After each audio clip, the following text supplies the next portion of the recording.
দুর্গাপুরে অবৈধ পার্কিং ও রাস্তা দখলের বিরুদ্ধে ফের কড়া পদক্ষেপ নিল ট্রাফিক বিভাগ। বিভিন্ন এলাকায় বারবার সতর্ক করা সত্ত্বেও রাস্তার গুরুত্বপূর্ণ অংশ দখল করে পার্কিং এর অভিযোগ উঠছিল। এবার সিটি সেন্টারের কবিগুরু থেকে ভগৎ সিং মোড় যাওয়ার রাস্তায় অভিযান চালানো হয়। পুলিশ সূত্রে জানা গিয়েছে, কবিগুরু এলাকার রাস্তার মাঝের ডিভাইডার সংলগ্ন অংশ দীর্ঘদিন ধরেই কিছু সেকেন্ড হ্যান্ড গাড়ি বিক্রেতা পার্কিং এর কাজে ব্যবহার করছিলেন বলে অভিযোগ। পাশাপাশি ব্যক্তিগত কাজে অনেকে রাস্তার ওই অংশে গাড়ি দাঁড় করিয়ে চলে যাচ্ছিলেন। এর ফলে যান চলাচলে সমস্যা তৈরি হচ্ছিল।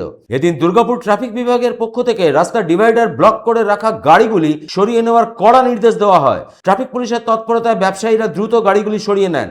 আমাদের এখানে দুই একটা গাড়ি হাতে রয়ে গেছিলো, এগুলো পাবলিকেরও গাড়ি থাকে, সবাই ভাবে আমাদেরই গাড়ি। আমাদের জাস্ট দুটো গাড়ি ছিল, সরিয়ে দিয়েছি আমরা, আর কোনোদিন রাখবো না। হয়, অবশ্যই হয়, এটা আর কি আমাদের নিজেরা যাতায়াত করি তো ওইটাই রেখেছিলাম। এই বাড়ি যাওয়ার সময় নিয়ে চলে যাই, এইটাই আর।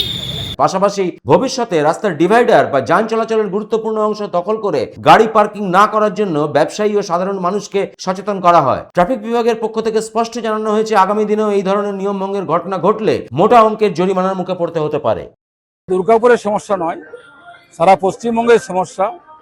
কিছু অসাধু ব্যবসায়ী, কিছু মানুষ রাস্তার উপরে ব্যবসা করতে হোক, বাজার করতে গিয়ে হোক, পথ চলতে গিয়ে হোক, তারা রাস্তার উপরে গাড়ি দাঁড় করে দিচ্ছেন।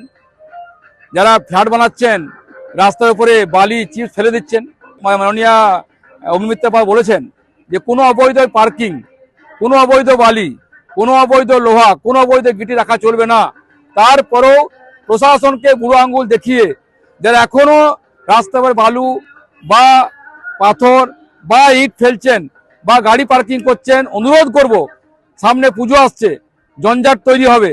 এই সরকার জঙ্গল রাস্তায় পরিণত করেছে, অনেক রাস্তা অবৈধ নির্মাণ করেছে, অনেক জায়গা রাস্তাকে ইনক্লোজ করে দেওয়া হয়েছে। তারপরে যদি রাস্তার উপরে গাড়ি রাখেন, পার্কিং করেন, বালু রাখেন, ইট রাখেন, পাথর রাখেন, সারা দুর্গাপুর নয় সারা বাংলা মানুষ সমস্যা হচ্ছে। মানুষকে আহ্বান করবো এটা বিরোধ থাকুন, পুলিশকে বলবো কড়া অ্যাকশন নিতে হবে। তাই মানুষকে বলবো সাবধান হন, অনুরোধ করবো বিরোধ থাকুন, নাহলে কিন্তু পুলিশ ব্যবস্থা দিতে বাধ্য হবে। সনাতন গড়াই, 99 নিউজ বাংলা, দুর্গাপুর। আপনারা দেখছেন 99 নিউজ বাংলা। বদলাবো আমরা।